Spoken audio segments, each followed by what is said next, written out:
Thank you. Thank you. Good morning, everybody. My water. Down there.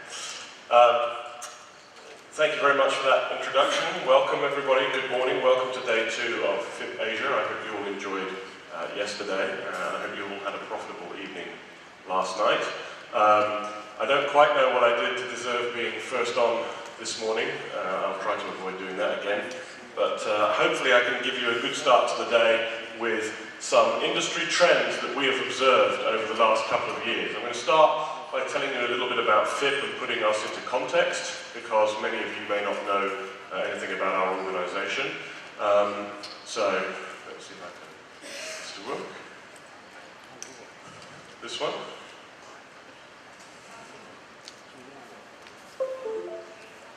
Let's try the other one.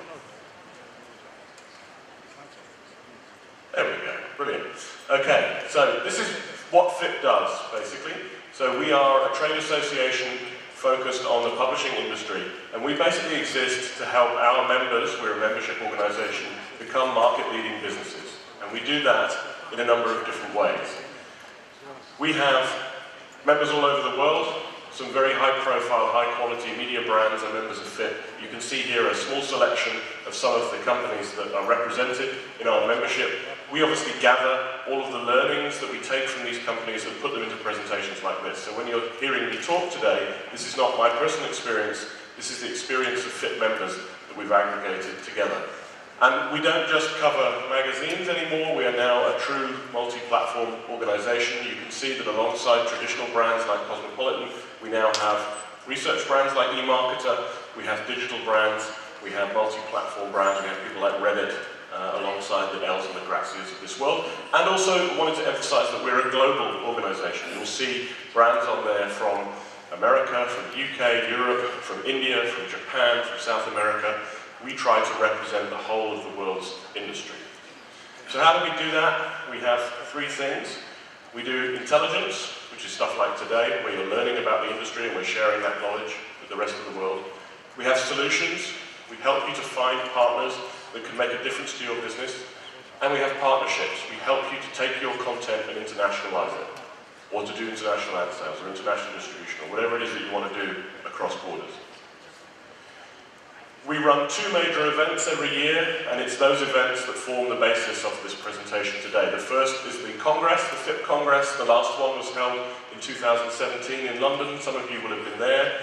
You can see that we have a combination of speaking, oh look, there I am on stage again, and exhibition space. So we get a lot of learnings from the Congress, and we get a lot of learnings from the Digital Innovators Summit, which takes place every year in March in Berlin. The next DIS is taking place in March 2019 in Berlin. If you like what you hear today, then I would encourage you to register, because there's a special offer at the moment on tickets, as there is on the Congress for next year, and I'll tell you more about that later on.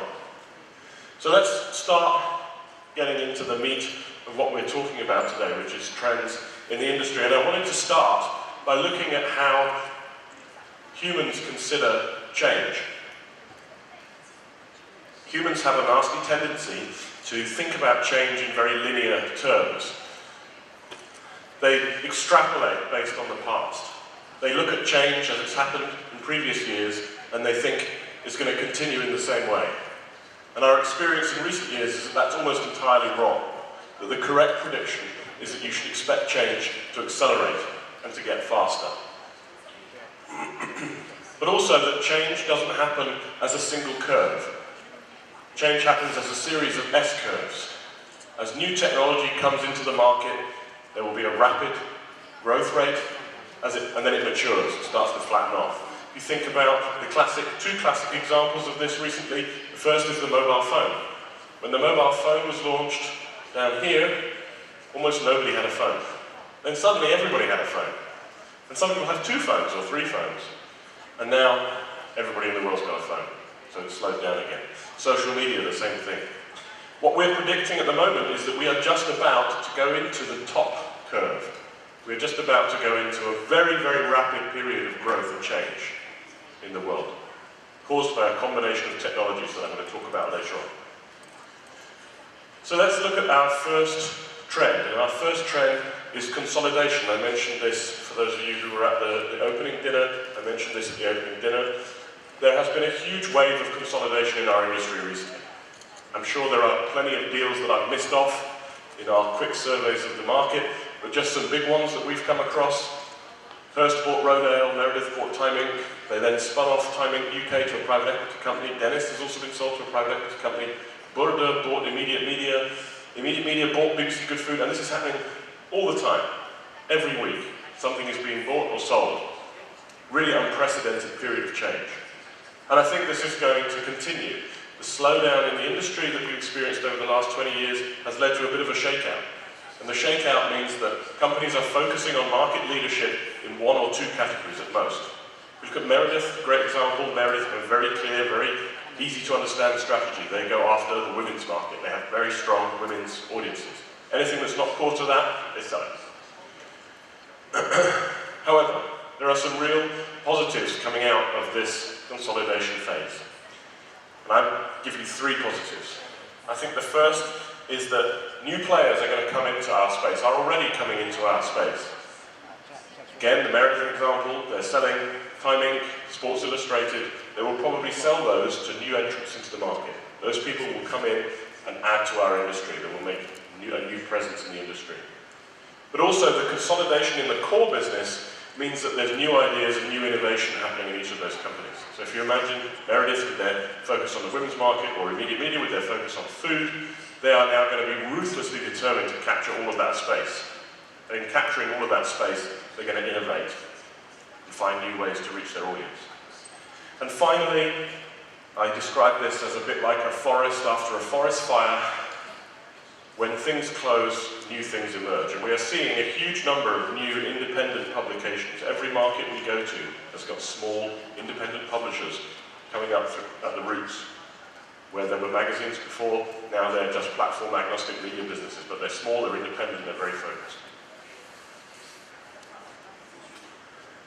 Second trend, and this comes out in everything that we do, every conversation we have with media businesses, every presentation we see, is talent and culture, the people aspect of your business. Each of these slides now has got a couple of quotes on them. For time, I'm not going to read those because we're a bit pushed for time. But you can get a sense from that of what senior executives in the media industry are thinking. And they all tell the same story. They all tell the story that if you want your company to succeed, you have to create the right culture in that company to enable success. And that has a number of different aspects to it. The first one is that you must be prepared to embrace continuous change. Change is not your enemy, change is your friend. If you stand still at the moment, you're going to die. You have to change your business. One of the ways you can do that is to ensure that you have a workplace that encourages and fosters innovation. That's a combination of the physical space, culture that you imbue into the organization, and the training opportunities you provide for staff. I read a survey recently that said that in the UK, only 5% of people work 9 to 5 anymore, 5 days a week. Everybody else is working flexibly, in flexible workspaces with hours to suit their needs. That's really important. And I just want to highlight as well diversity. Huge emphasis on the fact that we as businesses, never mind the moral aspect of diversity, which is obviously very important, there's a huge economic aspect of diversity. If we don't have diverse workplaces, we don't encourage and embrace all the different types of people that there are in the world, then we're missing out on talent, we're missing out on culture, we're missing out on leaders, because we're focusing too narrowly on one type of person. It's one of my favorite slides showing the number of people employed in different companies when they got to $200 billion in market capitalization. General Electric, AT&T, Verizon all had hundreds of thousands of people working there.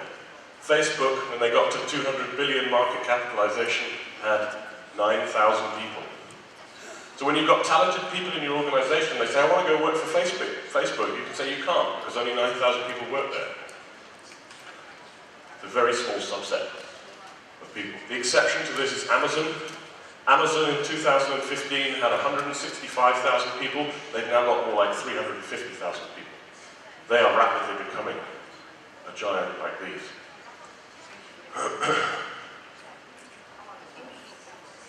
Thirdly, Facebook in the Western markets is really the elephant in the room, but I'm sure you have the same dynamic here in China with social media and social networks. There has never been a more uncertain time for social media than there is right now. They're facing a perfect storm. It may sound crazy, but they're facing a perfect storm because they have got a huge amount of pressure on them on the consumer side. Consumers who basically don't want to see half the stuff that's in their feed. And they've got a huge amount of pressure on the regulatory side, with regulators going, you can't disseminate information that is false. Are you a publisher or are you a platform? What does that mean for us as publishers? Pardon me. You cannot rely on Facebook, as Vivian Schiller says. You cannot rely on WeChat. You cannot rely on any of these platforms. These platforms do not exist to serve your business. They exist to serve themselves. So if you depend on them, they may decide at a certain point that they're going to change something that suits their needs, but doesn't suit your needs. And that's exactly what happened with Facebook, and you're going to see the impact of that in a minute. SEO is back as a result. So publishers are now focused a lot more on SEO. We heard from Pete yesterday talking about how important that was to their business. That's becoming very much the trend. And you can see that in the referral traffic. This is a couple of months old now, but this is where traffic in Parsley's network, Parsley being a big analytics company, where their traffic sources are. And you can see that over the last year or so, Facebook's share has declined from 40% to 20%, and Google's share has increased. So that shows you the impact of a change that Facebook can make on their business unilaterally.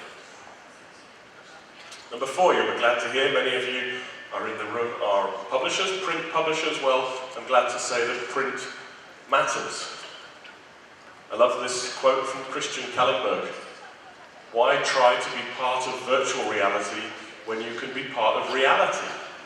Don't spend your whole time just looking at the virtual world and actually engage with the physical world. And increasingly, consumers and advertisers are kind of getting that message.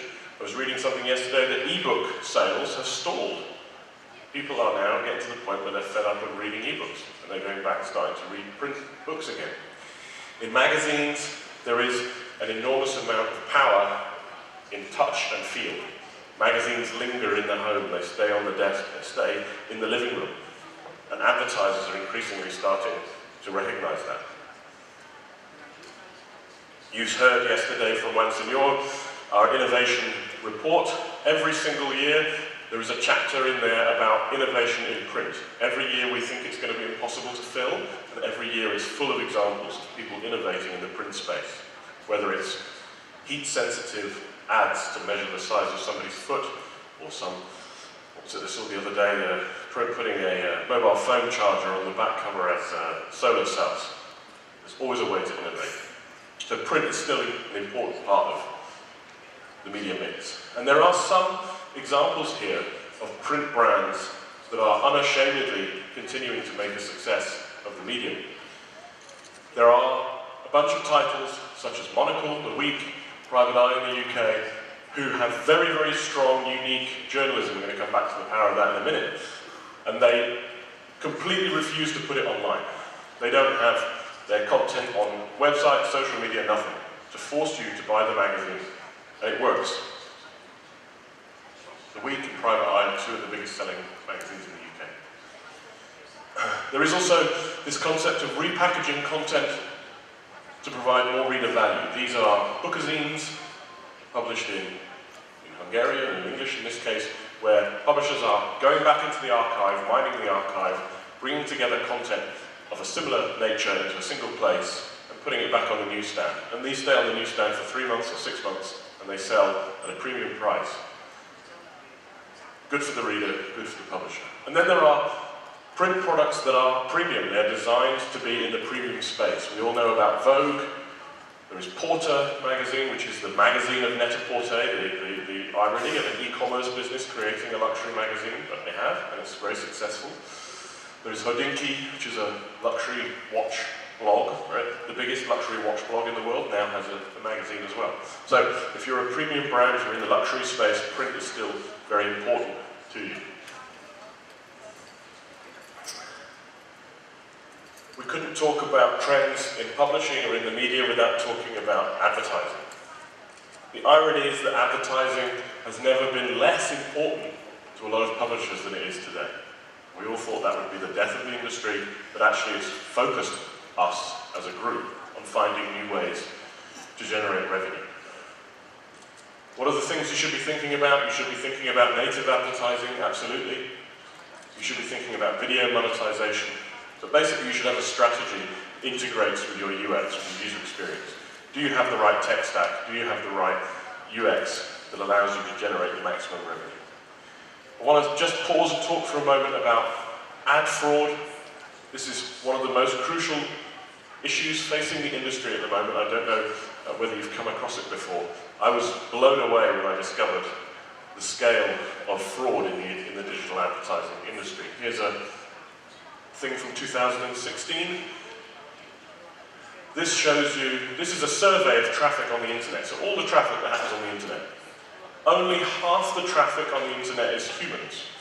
The other half is bits of code, bits of software floating around doing things. And of the half that is code, more than half of that is bad. It's malicious. It's trying to do something.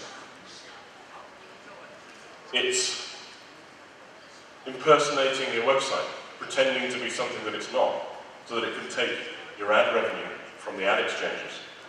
It's scraping your content, it's spamming people, or it's hacking. The impact of this on some media organizations has been huge. The Financial Times were alerted to the fact that there was a ton of video advertising on an ad exchange, programmatic inventory on an ad exchange for their video content. And the problem is that they don't sell their video inventory programmatically. So this was basically just a fraudster. They worked out that they were losing in excess of £1 million a month to ad fraud. And the scale of the industry as a whole is in the billions. We are losing billions of dollars of ad revenue every year to this malicious activity. So it's very important that we as an industry work together. This affects every company, whether you're in China, India, the UK, or the US. The hacker, the malicious person, they don't care. They just want your money. So we need to work together as an industry to make sure that we combat this. And there's some initiatives going on at the moment. I'm pointing towards stuff that the IAB in the US is doing to combat this. It's very important that we take the lead in combating that. On a more positive note, subscriptions and reader revenue. If advertising has never been less important, this has never been more important. And I always think it's ironic here that we talk about paid content and we forgot that we're actually really good at doing subscriptions. The magazine industry has been doing subscriptions for 50, 60, 70 years. We know how to do this. We just got into a position where we thought we couldn't do it. But now, that's starting to change. You must invest in the knowledge about your readers, you must invest in data, you must invest in the tools that allow you to analyze that data to make sure that you maximize the subscriber value. That you add value to those subscribers by making them into members. And increasingly, we're finding that if your content is quality, if your content is unique, then people are prepared to pay for it. It wasn't the case a few years ago. My personal view is that we are just about on the edge of an explosion in the paid content revolution. It's happened in newspapers, I think it's going to happen in the traditional magazine space in the next 12 months. Then e-commerce and events, two very important additional sources of revenue. In some cases these are core to people's businesses. Again, the example of Dennis yesterday, they have become an e-commerce business basically by a car. We've heard a lot about events over the last day or so. Events, again, are rapidly becoming a really important part of the media mix. They're 25% of your business if you're doing it right. They're great for advertisers, they're great for readers, they drive loyalty, and they build more affinity with your brand. And I just want to show you what the impact of paid content has been on the New York Times. This is the New York Times. This is where everybody takes a photo. They'll love this one. We're going to send the slides around afterwards, by the way, so don't worry if you don't want to take a picture. These are all the sources of revenue for the Times over the last 15 years. You can see print advertising, digital advertising, to print advertising, digital advertising, print circulation, and digital subscriptions. And you can see that print advertising has gone, in the space of 15 years, from being 70% of the revenue to 28% of the revenue. And that the most important thing for the New York Times now is not the relationship with the advertisers, it's the relationship with the readers, which 15 years ago was unthinkable. It's a really important dynamic. Just 2 more to go. I've got 5 minutes left, so I'll rattle through these. Firstly, platforms and platform-focused content. This is basically a question about distribution. Thinking about all the different ways in which you can produce content and all the different ways in which platforms can help you distribute that. And the absolutely crucial thing here, which sounds so obvious, but most people don't realize it, when you create original content for each platform, it works much better for engagement. Well done. But it's amazing how many people thought that they could just take one piece of content and just flow it across different platforms without changing it. That's not the case. You've got to think about the needs of that platform, whether it's WeChat, Snapchat, whatever. Different aspects to this now. Video, we spoke about earlier, but video is a really important engagement tool, increasingly important monetization tool, particularly live video. Podcasts were huge in the early days of the internet, tailed off a bit. With the rise of smart speakers and voice services, they're becoming ever more important. Voice is this year's must-do activity. Everybody's got voice projects, but just be careful that it's not this year's Snapchat. You spend loads of money on it and then you discover it doesn't do anything for you. In each case, you've got to explore partnerships, you've got to create platform-specific content, and that's got to clearly reflect your brand. And of course, you must challenge fake news, the dreaded fake news. It's really important that you get this right because the platforms control the advertising revenue. This is 2015-16. This shows that pretty much all of the growth is being swallowed up by Google and Facebook in Western markets in terms of advertising revenue, and that the rest of us are left with only a very modest share of the growth. One encouraging point about fake news, we've got to do a lot about. If you look at fake news as a search term, it didn't really exist all of this time until here, until a certain person got elected. The hope is that when this graph comes to an end, fake news will disappear as a concept, hopefully. Last one, running out of time, blockchain and AI. Is blockchain Betamax or is blockchain VHS? Question. Don't know the answer yet. There's lots of hype around it. The tech community believe passionately, if you talk to people in technology, they say, is this going to change everything in your world? And we're like, yeah, okay. Try explaining that to the guy buying his groceries in a supermarket. And be like, oh, okay. We have to be very careful to understand whether this is a backroom technology that can improve processes, or whether this is a consumer-facing technology that can add something to a product or a service. My view is it's backroom. But let's see. AI rapidly becoming the most important thing in your business now. How can you use AI to enrich your content output, to increase personalization, and to take away a lot of the routine and mundane tasks in your business, but also to increase your understanding of how your consumers interact with you, and use that to drive better outcomes. Martha Stone, absolutely right. Leveraging the power of AI and big data strategies throughout the entire value chain should already be central for every media company. This technology, AI in particular, with big data, potentially with blockchain, for me, forms the foundation of that explosion in change that we're about to see. The blockchain enthusiast will tell you that all of the existing technology can be replaced by something that's blockchain enabled. Sounds a bit far-fetched to me, but nevertheless, it shows that there is a usage case potentially for everything. But just going back to where I started and talking about the pace of change, thinking about the specifics of AI and using our dangerous assumption. AI progress in terms of its intelligence relative to different types of species so far has been like this. An ant, a bird, and it's approaching the level of a chimp. And our assumption is that it's going to carry on like this. The problem with AI is that that's not what's going to happen. It becomes recursive. It can learn. So it goes past the level of man, a bird, a chimp, then it goes past a human, and there's a suggestion that the day it becomes as smart as a human, within 10 seconds it would be 1,000 times smarter than a human. So we're sat here going, isn't that great, that little robot can be like a monkey, and then the next minute the robot's going, now I'm in charge. It's an extreme example, but it shows that change can be very rapid and can have a huge and devastating impact unless you're ready for it. So if you've got the right culture in place, if you've got the right content, if you understand your audience, if you're prepared to be adaptive, you can succeed. You don't have to worry about the fact that the curve is going through the roof because you're riding it all the way up. I hope that was useful. You can learn more about these topics and other things at the next FIPP World Congress that's happening in, well, it says October, it's actually November 2019, pardon me, in Las Vegas.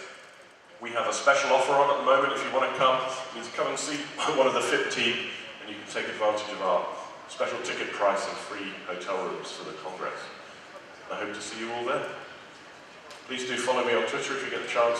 That's my email address if you want to ask any follow-up questions. We'll make the slides available. Thank you very much.